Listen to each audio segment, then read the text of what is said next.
Hello everyone, my name is Devin and I am a level designer working on titles such as The Afflicted and The Network, both of which can be found in the description below, links to them on IndieDB so you can check them out. I am also working on indie projects as a level designer and a game designer on both a volunteer basis as well as through the Arizona-based studio Radial Impact. To make this tutorial easier to follow, please download the zip file found either on my portfolio site or in the description below, and that will have the UDK package of the material that we'll be using, so you don't have to recreate it on your own, or you can use it as a reference and recreate it yourself. So before we get started, I'm going to show you how this script works. So what it is, it's a shield regeneration script similar to that found in the Halo series, where you shoot it, it changes color, and if damage is done to the point of destruction, it will destroy itself, and then after a few seconds of not being shot at, it will either regenerate health or it will come back to this state. So I'll show you what it does. So right now it's blue, so we start shooting it, and eventually it'll start turning orange, and there we go. And then after not getting shot for a little bit, it'll turn back to blue. So I'll show you it all the way through. So now it's orange, it should turn to red. And now it's red, and then it's destroyed. So now when it's destroyed, it has no collision. As you can see, I walked where it was. And after a few seconds, it will regenerate. And here it is again. And you can collide into it again. And then you can shoot it again, and it'll keep going. So that's what we're going to create, and I'll show you how to create it. So let's back out of here, and let's go to a new scene. And we can choose any of the default maps, but I prefer not to choose a blank map. So let's go to night lighting. And when you open up UDK with the default scenes, you get a light mass importance volume, which helps with dynamic lighting that you can find right here. And this acts as the moonlight, and it also does light bouncing when you're in the light mass importance volume.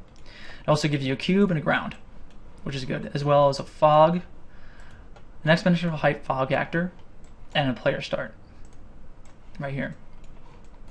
So the first thing we want to do, we want to open up the content browser, which can be found on this button right here. And we're going to, for those who haven't already opened the UDK package, you have to go to Open External Package on the bottom here, and then select it, and open it. I already have it open, so I get that message, but if you don't have it open, it'll open it. So here's our material, but before we even mess with the material, we want to get a plane into our scene. So under the Packages filter area, hit UDK Game and type in plane in the search bar. And we want the first one that we find right here, and drag it into their scene. So right off the bat, you can't see it, and the reason why you can't see it is because a plane is one-sided. So all you have to do is maneuver yourself until you find it. So it's there. It just depends on what side you're looking at it at. So since our player starts right here, let's drag this over. Hit spacebar to get to the rotation widget, and just bring it relatively close to the player right there. So now there's our plane. So, and the first thing we want to do with this plane, it's a static mesh actor at the beginning, but what we want to do, we want to convert it to an interactor so that can be referenced in Kismet. So right click on this plane, go down to convert, and then convert static mesh actor to mover. So now we have a mover, an interactor. Hit F4 with the plane selected, just to make sure it says interactor_1. That's what we want. We know it's an interactor. And when you turn something into an interactor from a static mesh, it loses collision. So we want to get a collision again. So type in collision into the search bar so we can filter and find it. And down here under collision type, right now it's collide_no collision. Let's change that to collision block all. So when block all is on, it blocks players, and it blocks weapons, and it blocks everything. And that's what we want at the initial start. So now we need to apply our material to the plane. So let's go back down. Now here is our material. So double click on the material, and I'll show you what we need with this material. It's a custom material that uses the landscape gizmo material as a basis, and I just changed a few properties just to get the look of it different. So the most important aspect of this material, since I'm not going to go into deep detail into it, is this vector parameter. So if you want to create a vector parameter, just type in vector, scroll down, and then find vector parameter, and you create one. And then I named it emissive color, and I gave it these initial color properties. So if I double click on this and I change the color to like purplish, you see how the color changes. So let me go back, get that out. Now it's back to blue, and we named it emissive color. And naming this appropriately is definitely going to come in handy when we need to do the material animations in Kismet. So just keep that in mind. So now with our material selected, left click, drag it onto our plane. It's kind of hard to see with the lighting, but it's there. And just an awesome tool to use, since this material itself is transparent.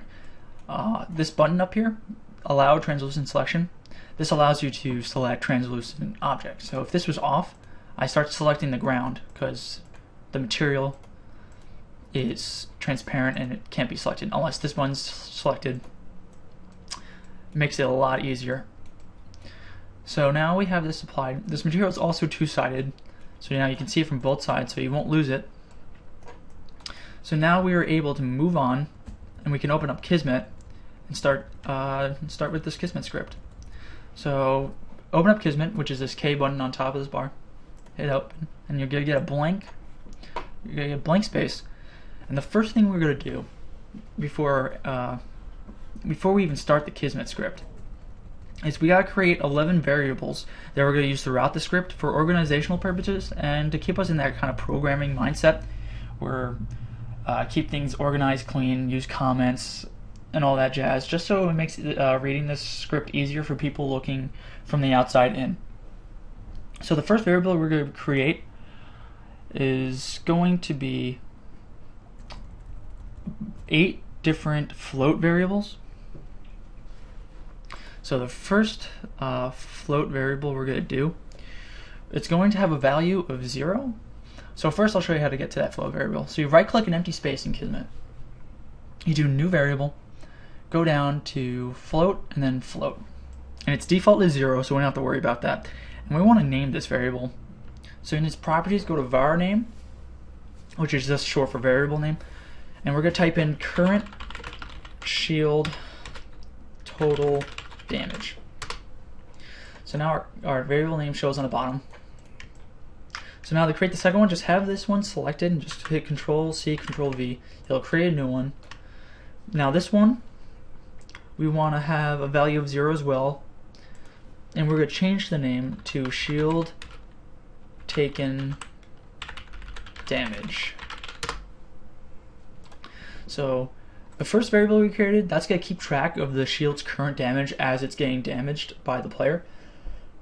And the shield taken damage, that float's going to represent the amount of damage dealt by each bullet fired at the shield. So if the plasma beam causes like 6 damage per bullet, 6 is going to end up right here.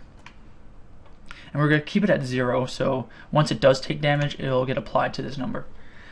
The third float variable, we're going to Control-C, Control-V, a new float. And we want this set at 5.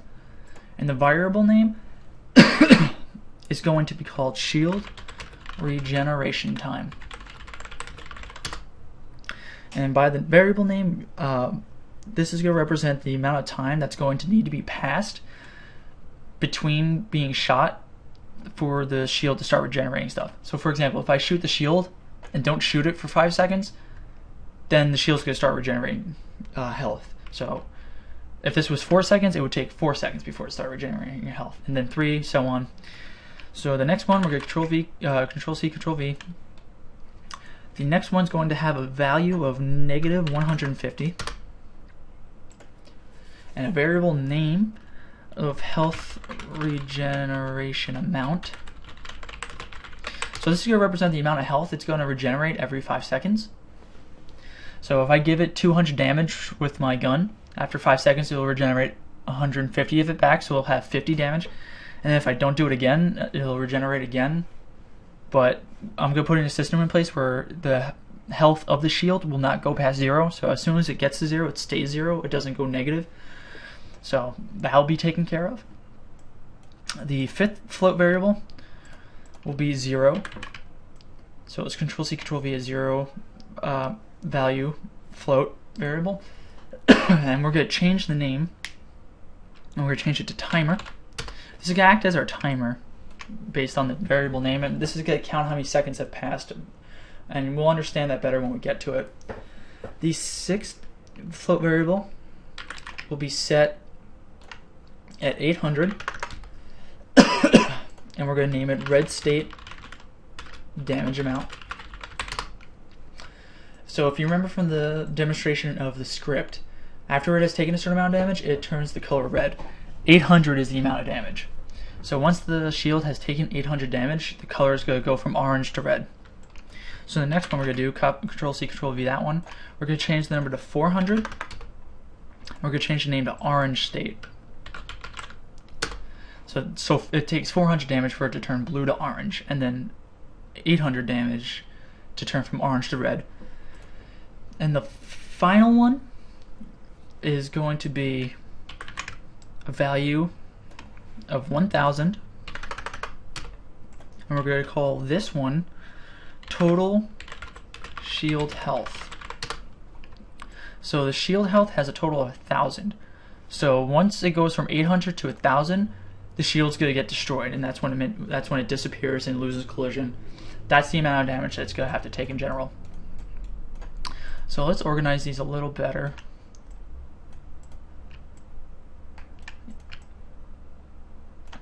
So we need to create 3 more variables in total, but they're going to be different. They're not going to be floats.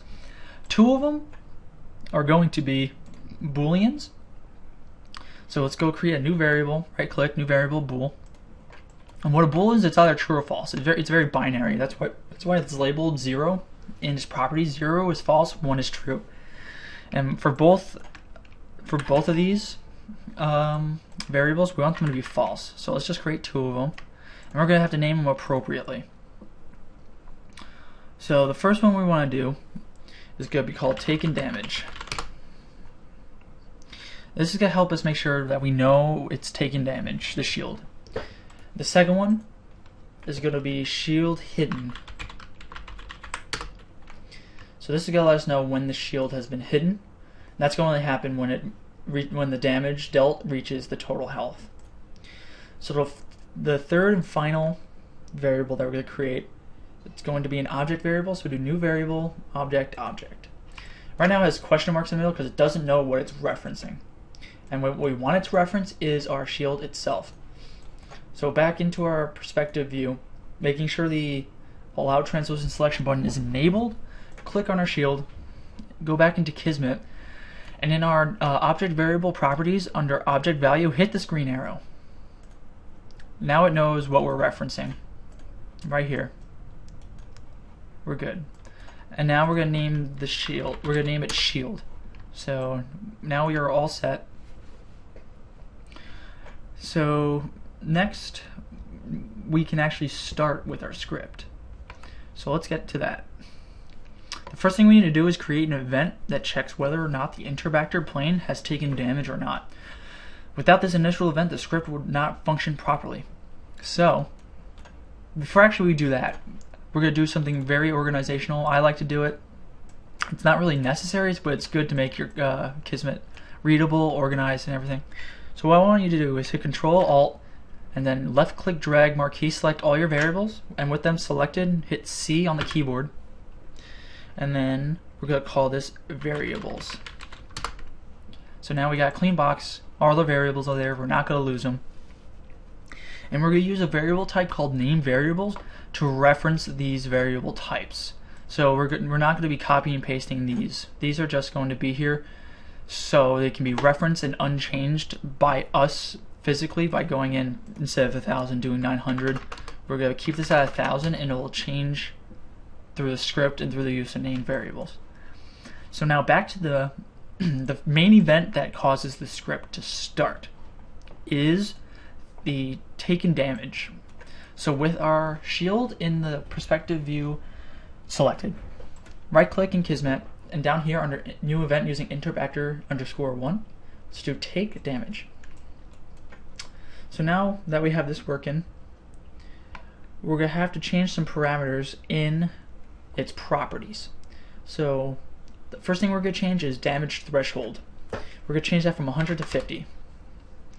And then next, under damage types, right underneath damage threshold, we're going to do two new items, so hit that plus sign twice.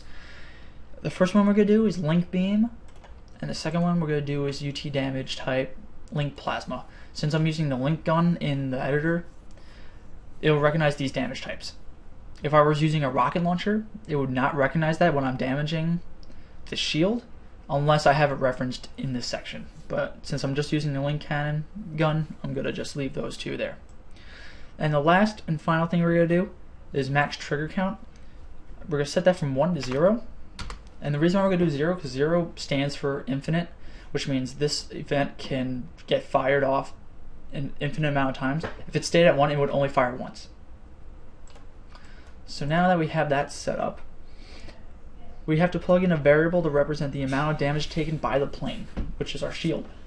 This is the first example of why we create all the variables at the beginning to make the process much simpler and cleaner. We need to create a special variable called a name variable, which I mentioned earlier. This can be found with the same process, finding the float variables and boolean variables that we created. So now we're going to do a right-click, new variable, named variable. A named variable is a variable type that takes on the properties of a previously created variable and cannot change the initial value of that variable. So for the taken damage variable that we need, we created a new named variable, and under its properties we need to make only two changes. So first we want to do is change the expected type from none to float. So now it'll be recognized as a float variable. Next, we got to change the variable name to shield damage taken. Okay, this is actually a good example of what I did wrong, so you don't do it. If you put in the wrong name, you won't recognize that alright, if you don't do the right name, it won't understand what you're referencing. So I wanted to reference shield taken damage, and I typed in shield damage taken. So either you can change this variable name or you can change this. I'm going to change the variable name.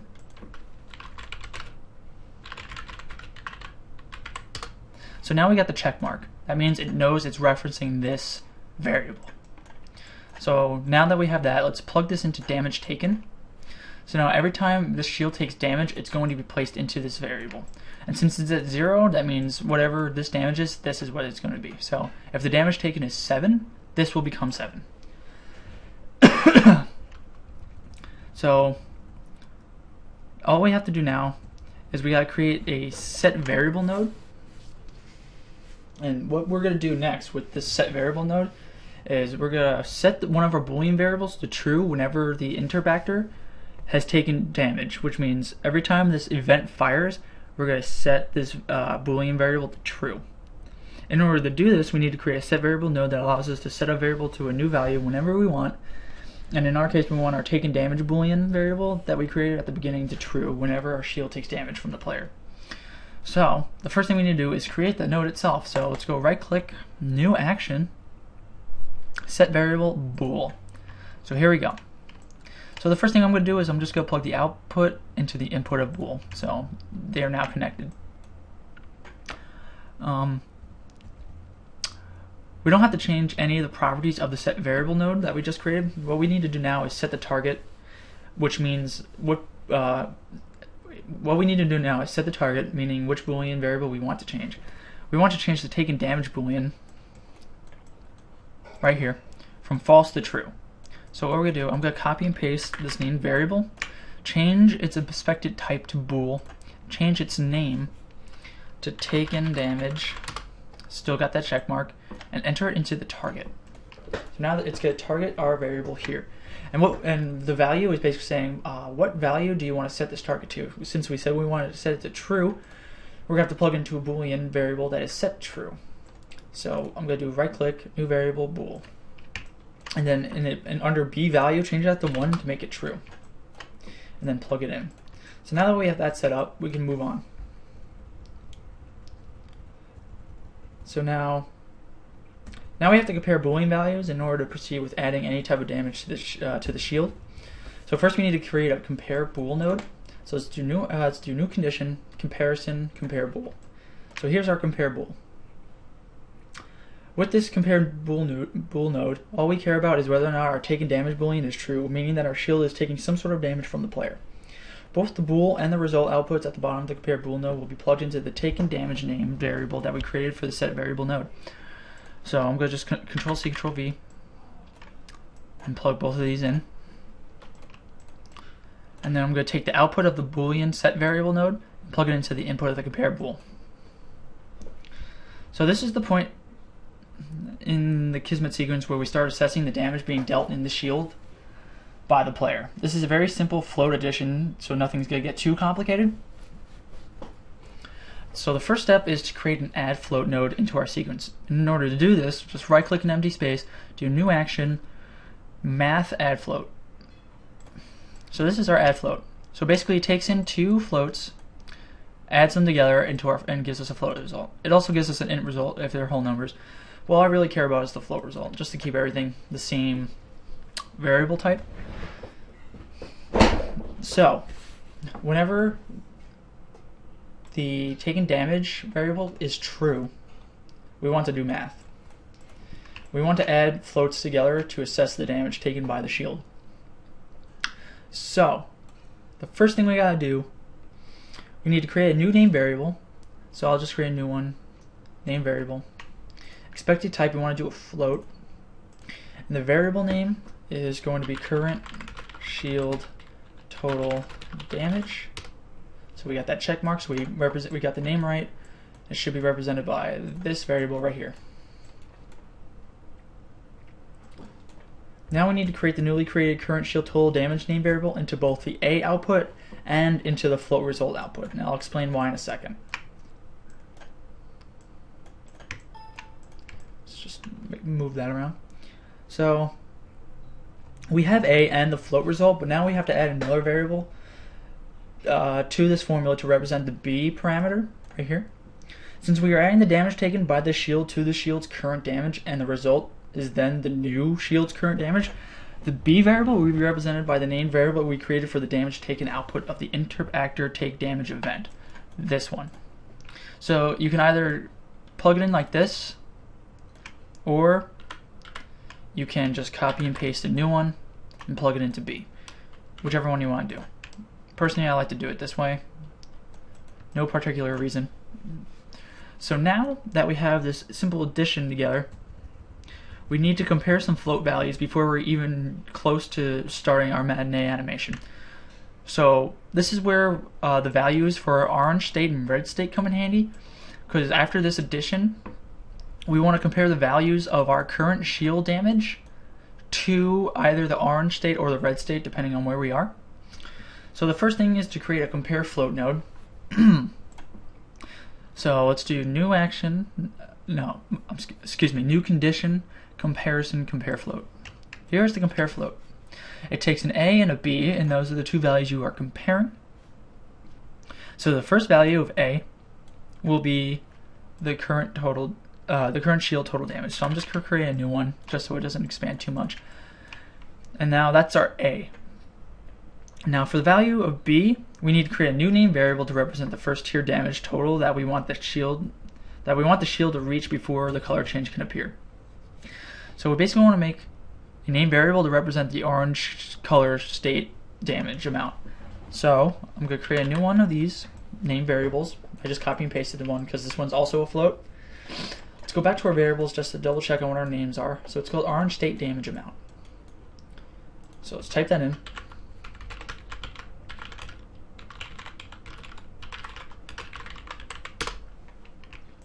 So we got the check, so that means it's working. Lastly, we got to plug the output of the add float into the input of the compare float. So now everything's working so far. So this is the point where we need to animate the shield material to change color from blue to orange. In order to do this, we need to use matinee.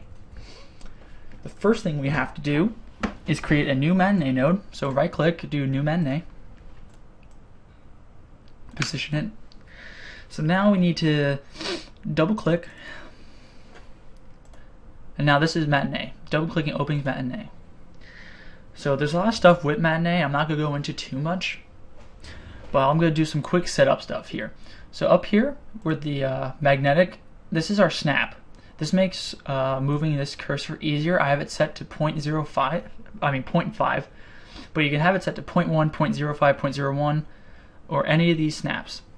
So I'm going to do 0.5 because the total length of our animation is going to be 0.5 seconds, and it's just easier.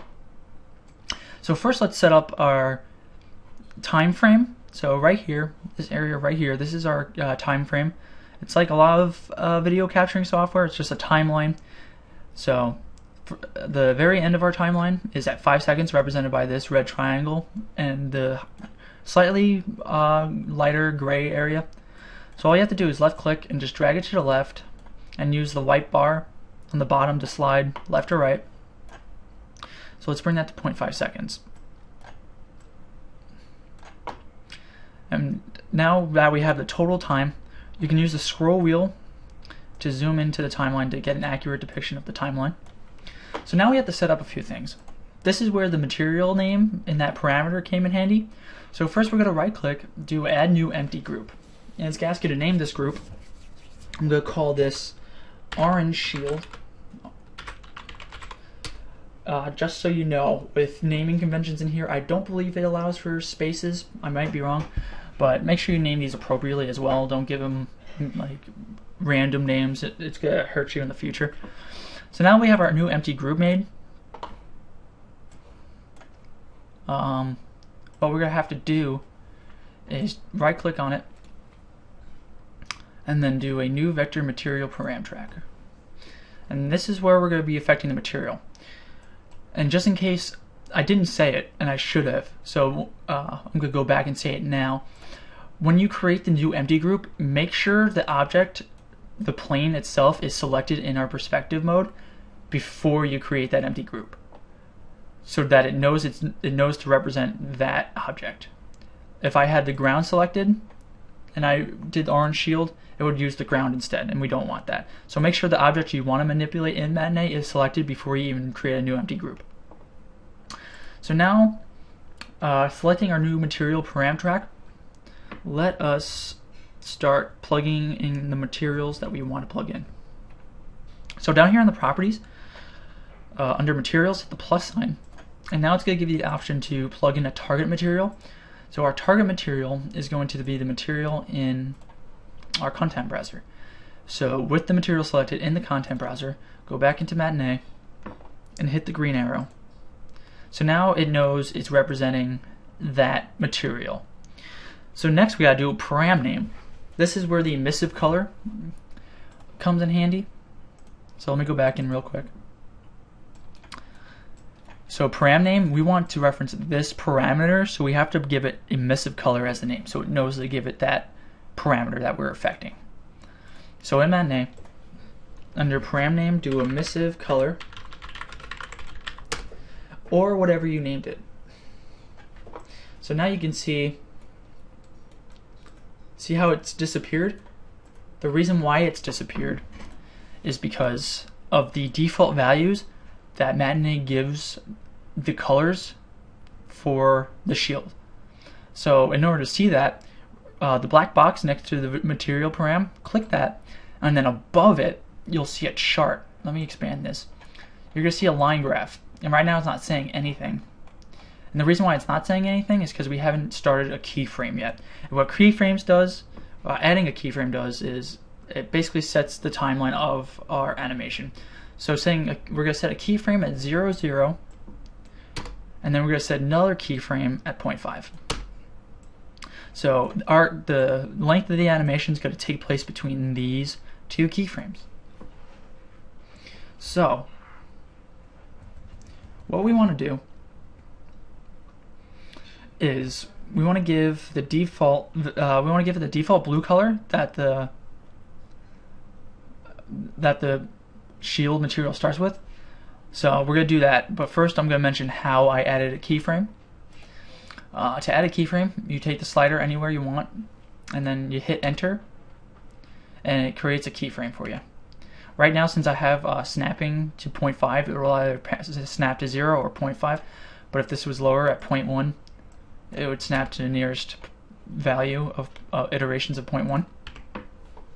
So now select your keyframe, and now that we have our keyframe selected, we can see the colors up here on this chart.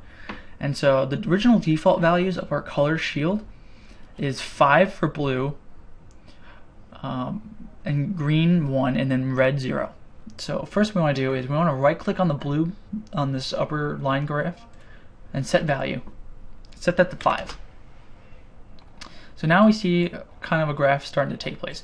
And if you use the scroll wheel, you can zoom out and see the timeline, or you can do fit to fit all, and you can see it here. Makes it much easier. So once again, that was fit to view all. So now we can see everything pretty well. So now our green value, we're going to change that to 1, and that's the initial color. Now with the second keyframe, we want to change this to that orange color. So right now, blue is going to be at 0, so it's already at 0.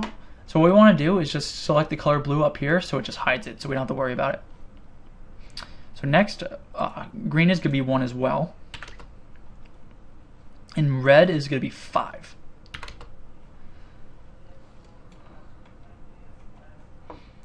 So now, basically now we have our chart working. So to double check, we can play the timeline and see the perspective mode at the same time. So let's look. It's working. That's how we want it to work. So if we hit play, 0.5 seconds, there you go. So now we have that working. Let's X out of Matinee. Close out the content browser. Let's go back to Kismet. So now we have the name right here, Orange Shield. That's what we named the empty group, and then we plugged in intervector 1. So what I want to do actually is replace intervector 1 with a new named variable. So let's do a new variable, new name variable. Let's save, and then expected type. What we want to do is an object, and we have an object variable over here called shield. So let's name it shield. Got that check mark. Now let's replace it with this one. Now let's play it again just to see if it works. And it does. So it works still, which means it's appropriately referencing what we want to reference. So the next thing we're going to do is we need to plug the following outputs to the following inputs from the compare float to the new Matinee node we created. So what we want to do is when A is less than B, we want to play this animation in reverse, and then when A is greater than or equal to B, we want this to play. So what this is saying is whenever the current shield total damage is, if that's less than the orange state damage amount we want this to play in reverse. So if it's orange, and then because of the health regeneration, that number becomes less than the orange state damage amount we set before, which was 400, it'll go from orange to blue. It will return to normal. But if the current shield total damage is greater than or equal to the orange state damage amount, which was 400, it plays it normally. So if it goes from 395 to 401, it's going to play from blue to orange. So now we have to do very similar steps that we did for like the last 2 nodes that we've done. So the first thing we gotta do another float comparison. So I'm just gonna copy and paste this node. And when you do that, it takes on the properties and outputs of what the previous instance of it was. So in order to get rid of this, all you have to do is hit Alt and then left click on each of these boxes, and it'll let go of what it's holding on to. So we're gonna plug in the completed into the in. So once this is done, it makes another comparison. And what we want to compare is the current shield damage again. But instead of the orange state damage amount, we want to compare it to the red state damage amount. So let's change this name to red. Still got the check mark, so it's referencing correctly into there. So now we're going to do another Matinee. So let's copy and paste. Once again, hit Alt and then left click on all these things. Actually, let it go of all these except for. Alright, never mind. We're gonna just do a new Matinee. Make it easier. So what we gotta do, make sure our object's selected again. Right click in the gray space here, add new empty group, call it red shield. Right click here, go to new vector material param track. Let's get our content browser. Our material is selected. So let's add new material, and then our target material, hit the green arrow. Now we got our material referenced. And then add emissive color. So now what we need to do is set up our timeline again for 0.5 seconds. Same as before. Our snap's at 0.1, let's bring that back to 0.5. So we're gonna add a keyframe by pressing enter at 0 and then pressing enter at 0.5. So now we got both our keyframes set up. Now we need to see that line graph. So let's hit that black box next to vector material param. Now we'll see our box. Now we'll see the line chart. So the initial color that we want to do for the first keyframe is going to be that orange color that we used for the last keyframe of this first matinee animation. So to do that, we got to change these colors. So blue is 0. So let's get rid of blue so we don't see it. So for the first keyframe, make sure the keyframe is selected here. So for the green, we're going to set that to 1. And then red, we're going to set that to 5. Let's hit the fit to all again. So now the color that we want as the final one is going to be red. So all we have to do is hide green, because green's going to be 0 and blue's going to be 0, so we don't need those anymore. Change red to 5. And let's bring those colors back so we can just see them. So now it should work, and it is. So let me unselect that so we can see better. So it's going from that orange to that red, which is what we want. So this is good. So now what we're going to do, we're going to do something similar to the other comparison right here. We're going to plug certain statements into certain inputs of the matinee animation. It should be the same. Okay, so if A is less than or equal to B, we're going to play this into reverse. And then if A is greater than or equal to B, we're going to play it. So basically these statements are saying the same things as before. So if the current shield total damage is less than or equal to B, we're going to play this in reverse. And then if it's greater than or equal to B, we're going to play it normally. So it works exactly the same as the orange one. So now we got both of those working. So let's see if we can jump in, shoot it a couple times, see if the animations play. Whoops. Okay, before we can do that, we have to change the game type. So go to View, World Properties, and then under Game Type, we're going to go to UT Game for both of these values of default game type and then game type for PIE, which stands for Play in Editor. So now if we go in, we have our link gun. So now let's shoot this a bunch of times. Let's see if it changes color. It does. See if it changes to red. It does. Okay, so this is working exactly how we want it to. So the next thing we gotta do is we gotta have the shield get destroyed after taking that 1,000 damage that we mentioned earlier with the variables. So our first step is to create another compare float. So I'm just gonna copy and paste. Disconnect these. Do the completed output of the matinee node into the input of the compare float. And so we're going to compare two things. Once again, we're going to compare current shield total damage. So I'm going to copy and paste a new one of that. And we're going to compare it to a new name variable. So I'm creating a new one. It's going to be a float type. And this name is going to be, let's go back to our initial variables, total shield health. That's what I want it to reference. Boom. It's checkmark, it's referenced properly, so we can plug that in. So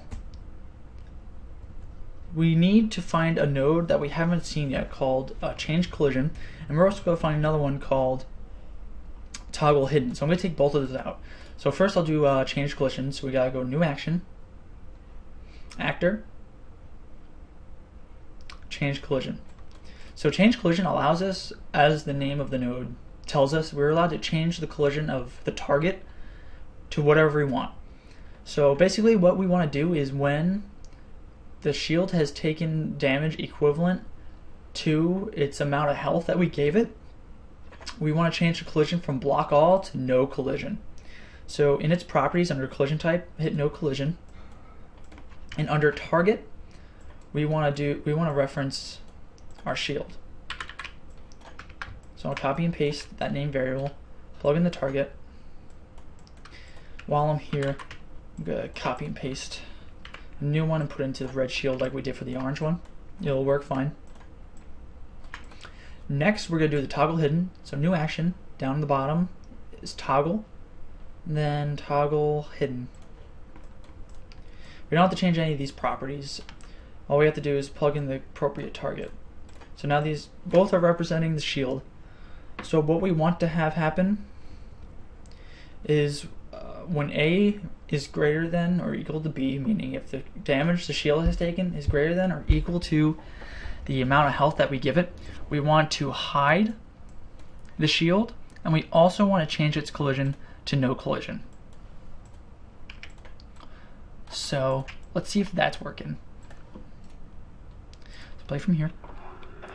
Start shooting this and see if it disappears after it's gotten 1,000.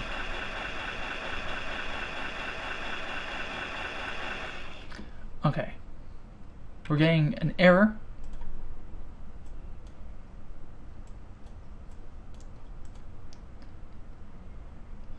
I think the error, I know where the error is coming from. We need to change this to this. And if I'm correct, I'll explain what I did.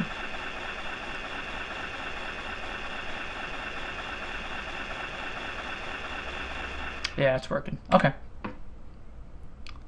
So, what happened was this shield is actually representing the material, not the actual object. And it's very strange. But it's fixed. And it's fixed by selecting our shield, right-clicking in, and doing a new object variable. And that's our object variable. And it was working for these because it was actually doing the material itself. It wasn't messing with the object. So, lesson learned. So now we have that set up. We're going to put a system into place that checks to make sure that the shield is hidden, and then it will make sure if after a while if the health is regenerated, if it's equal to 0, it'll unhide and change the collision back to normal. So that'll give the illusion that it's popped back into real world. So we need to create a new set variable again. So action set variable. And we're gonna do a bool. So right there, we're gonna plug the output of toggle hidden into here. It doesn't matter which ones of these we do. We can do both if we want. So I'll just put in both. The value we want to do is similar to the very beginning, to true. We're going to copy and paste the true, bring it back over here. It's a very long sequence. Put that into there. And now the target is going to be a new named variable. So we're going to change it to bool. And now its name is going to be shield hidden. That's what we want to know if it's hidden or not. So let's change the name to shield hidden. Make sure it's spelled exactly the same way. Plug that into target. So now that we have that set up, we're going to compare Boolean values like before. So I'm just going to copy this, drag it over here, disconnect, and plug the output of the bool set variable into the compare bool input. So the shield hidden will then be the bool and the result. So I'll just plug them all into there. So now what we want to do, we want to compare one last float to check whether or not the current shield total damage value is 0, meaning that it's recovered fully. So new action, now new condition, compare float. Let's plug in the true into here. So now what we want to do is we're going to create a new float variable. So you can right click on the parameter on the blue and do create new float variable, and we're going to do 0 because we want it to be 0, and what we're going to compare to is the current shield total damage. Plug that into B. So now what we want to do is we got to generate a feedback loop that constantly checks that the value of the current shield total damage variable has reached 0. So to do this, we're going to right click on the A is less than or equal to B. No, we're going to do this. Yeah, we're going to do A is less than or equal to B because we're going to check if 0 is less than or equal to the current shield damage.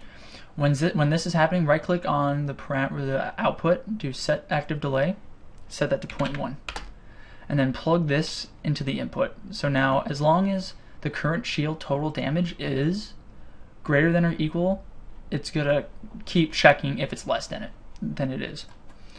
So now we're going to have to do we're going to change the collision, and we're going to change we're going to toggle the hidden again. So I'm going to copy and paste those two back here. Make sure to grab the interactor variable as well. So now we want to do if A is greater than or equal to B.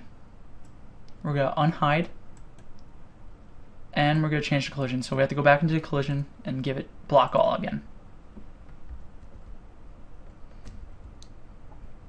Alright, so now we have everything set up. But the one thing we're missing is the fact that this shield is not regenerating health. So we're going to do that now. So go back to the beginning, and because this health regeneration is going to take place as soon as the event fires. So we're going to create a new set variable node, and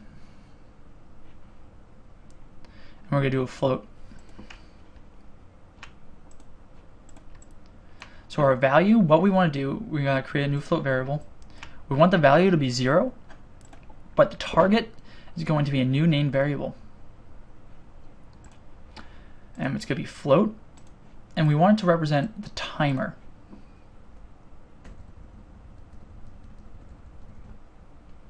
So let's name it timer. Got the check mark, plug it in. There you go. And so now we're going to plug in the event into the new float set variable. So what this is happening is whatever value timer is, whenever this interactor takes damage, it's going to get reset back to 0. So this is how our timer is going to work. Now we're going to create an add float node. So new action math add float. Plug the out into the in. So what we're going to do here is, this is going to be how we're going to count seconds. So before I do anything, I'm going to right click on the output of add float, set an active delay, use 1 second, it's default, and wrap it back to in. This is going to be our feedback loop. Every 1 second it's going to add something to something. What those somethings are, it's going to be timer, and we're going to do a new variable for float and do 1. So now every second that passes, to add 1 to timer. So if I shoot the shield and then 2 seconds pass, timer's going to be 2. But if I shoot again, timer's going to get reset to 0, and it's going to start counting over again. So that's our timer, and it's going to help us count the seconds between shots. So we know if it's been 5 seconds, we can move on to health regeneration. So the float result is going to be for the float result, it's also going to be timer, so that it knows that that's going to be its value. So if 1 is added to 0, the timer is now going to be 1. So now we go to compare floats. So do new condition comparison float. Do the output of the add float into the input of the compare float. And what we're going to do is we're going to compare our timer value. So I'm going to create a new instance of that. Plug that into A. And we're going to compare that with a new named variable. So do new variable, named variable. It's going to be a float. And then going back to our variables, we're going to see what name we gave it. We're going to do health regeneration time, which we set to 5 seconds.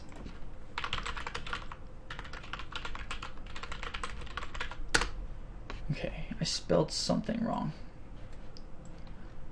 Shield regeneration time. Excuse me. There we go.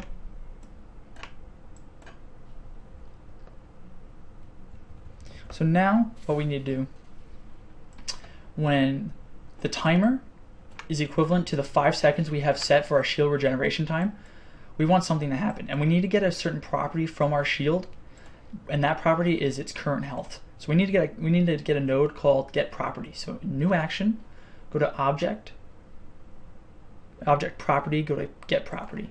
And get property allows you to get a lot of different properties. All we have to focus on is target and float, since our current shield total damage variable is a float. So what we want to do is when A equals B, meaning when the timer is equivalent to the 5 seconds we set for the shield regeneration time, we want to get the current shield damage and from the shield. So we're going to take this inter vector.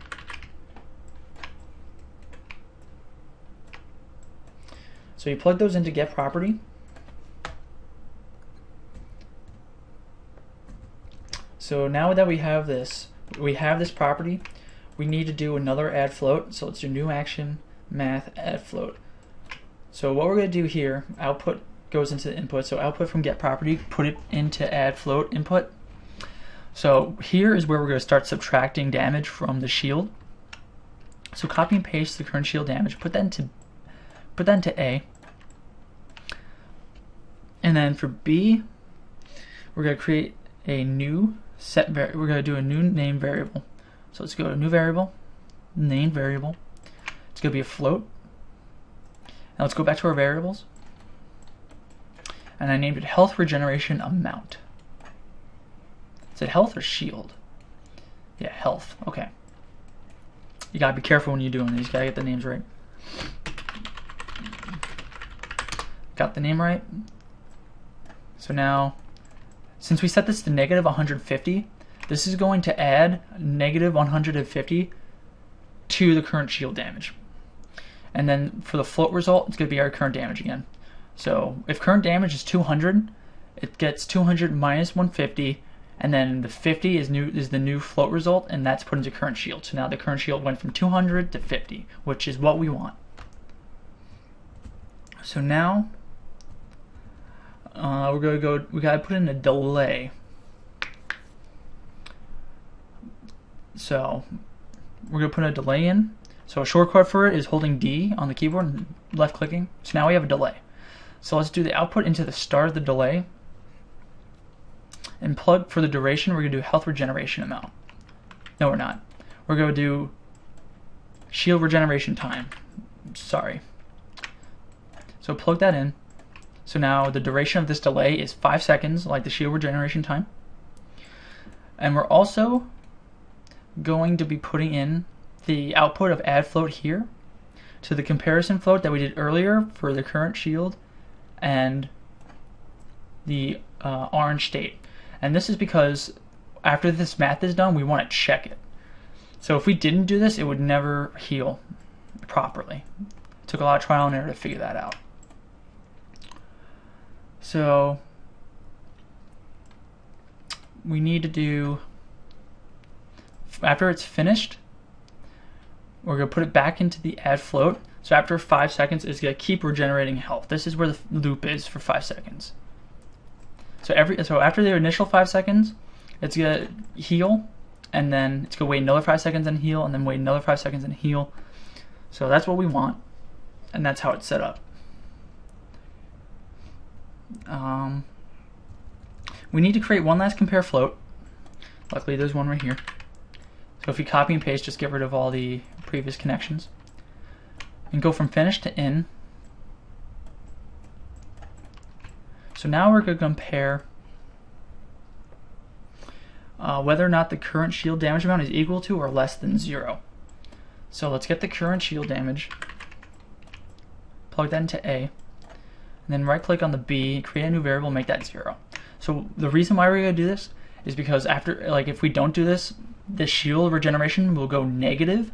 So say I have 50 damage done to the shield and then it heals, it's going to be at negative 100, and we don't want that. We want the lowest value to be 0, and this is where we're going to do it. So once we have that set up, we're going to create a new set variable, and we're going to do a float, and the value is going to be 0, and the target is going to be our shield. So what we want to do now is whenever the current shield is less than or equal to 0, we want to set that value to 0. So it'll never get past 0. So it'll never be negative. And that concludes the whole Kismet sequence. Let me play real quick to see if it works.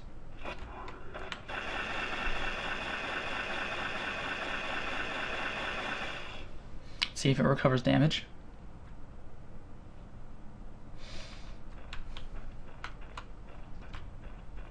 And it does. Awesome. So now let's see if we destroy it. Let's see if it'll come back.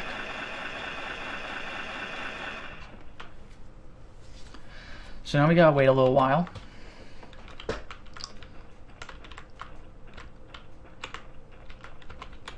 Because it's gotta regenerate a lot of health.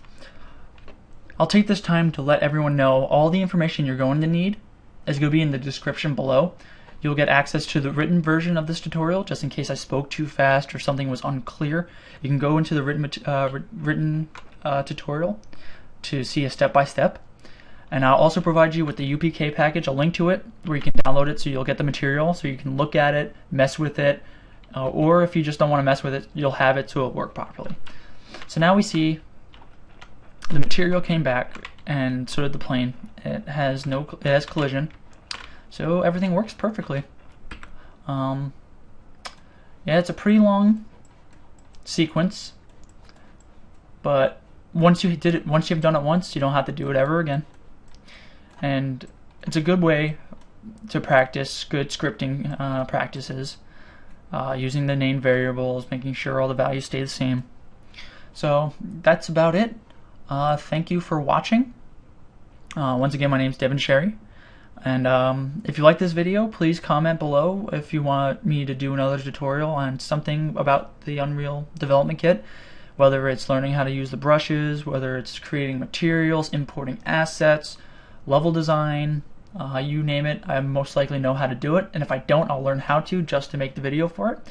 So please make suggestions in the comments below, and like and subscribe. I'll do more of these.